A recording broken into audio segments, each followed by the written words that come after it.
The Trump administration has given the green light on H200 sales to China, but now China is trying to figure out its stance, and the information reported China is trying to assess how much demand there is domestically for the chip.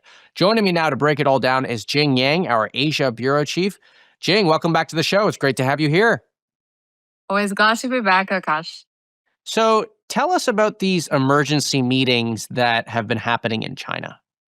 Yeah, so on Wednesday, today, Chinese government officials called a series of emergency meetings with Chinese tech giants, including Alibaba, ByteDance, and Tencent, to ask them how much of the Nvidia H200 they actually need.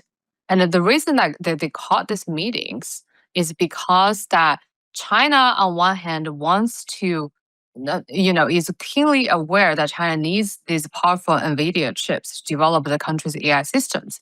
But on the other hand, they also want to make China more self-reliant in semiconductors. So what Trump, has made as some sort of a peace offering, seeing as the Chinese side, also complicated somehow Beijing's policy goals. Now, I imagine there's a lot of demand for the H200 chip, given how much more powerful it is than the H20. Of course, we know it's not as good as the Blackwell.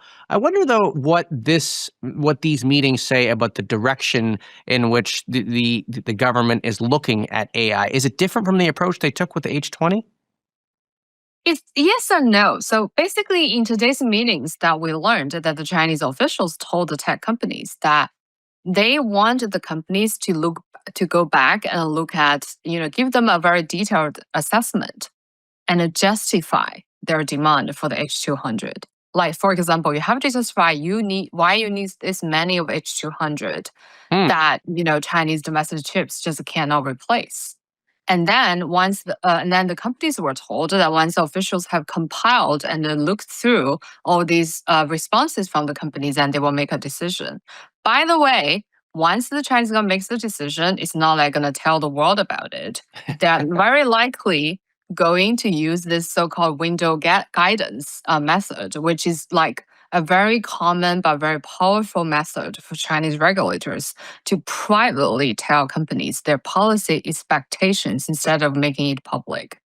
Right. That, by the way, was the exactly same approach that Chinese government used a few months ago, as we reported, to ask Chinese companies not to purchase any of the NVIDIA H200 chips. Right.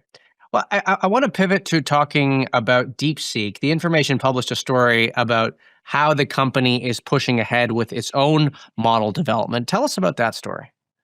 Yeah, I mean, since DeepSeek rose to global stardom in January, I don't think we have learned much about what actually is going on in the company, right?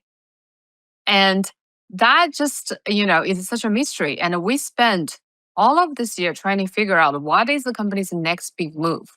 And finally, we were able to report today that it turns out that DeepSeek has been able to use Blackwell chips, by the way, which are banned from being exported to China by the US government.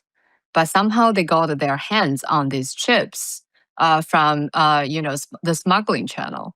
And then they needed these chips because they are racing to build their next flagship AI model so they can continue to stay competitive in the AI race in China and globally. Now, I wonder, connecting the two stories together, do you think that story changes at all in the months to come in the face of the new H200 chip? Does the policies around the H200, could that change the different types of chips that DeepSeek tries to use? Yeah, I mean, not just DeepSeek, but all the Chinese companies that are trying to develop their own AI models to stay competitive in China and globally against US companies as well. I mean, what I'll say right now is that it will definitely have an impact on the demand. Like, let's say if the Chinese government actually allows H200 to get into the country, it will definitely have an impact on the black market demand for Blackwell chips. It's just simply too early to tell to what extent it will be impacted. But it's it's a very fluid story. It's developing, and all these Chinese tech companies and Chinese government are assessing sort of the right combination, right? Let's say from Chinese domestic chips to H200 to the sort of contraband Blackwell chips. Let me ask you one last question before I let you go. We've been talking on the show about this issue, and Jessica Lesson, our editor in chief, was on a couple days ago talking about how, in the long term, her prediction is that the technology is kind of going to even out. And I know she was talking about the models specifically, and I know models are a slightly different battlefield than the chips. But one of the things that I've been thinking about is, look, whether it's the US versus China, I do think that 3 years from now, I think the models are kind of going to even out. I mean, chips, I even think that the chips, the strength of them will even out. Is that your prediction as well? Do you agree with that? Or do you think that the story might go differently? I think this is still a little early to tell, to be honest, right? China, with DeepSeek and Alibaba's Quinn and some other smaller startups have demonstrated, world-class capabilities in open source models. However, we know that the open source approach usually is adopted by the second runner, right? The Hmm. best players usually want to protect their technology, want to go proprietary, right? So the fact that China actually has not had a proprietary model that is being used by companies or developers outside of China shows that China still has a lot of catch up to do. And there may be some geopolitical hindrance again in the background, but by and large, the chip shortage can also not be ignored. Hmm. Right. I would say this, right? If in the next few years China can actually make the real breakthrough in chip design and chip manufacturing, then yes, then we can call that China will be on par, or even some years overtake the US. But Hmm.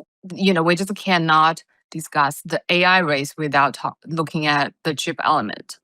Right. Well, that's why it's such an important story to cover. Thank you, Jing, for coming on. We really appreciate it. And I look forward to seeing the reporting coming out of your bureau in the weeks to come. That is Jing Yang, our Asia Bureau Chief here at The Information.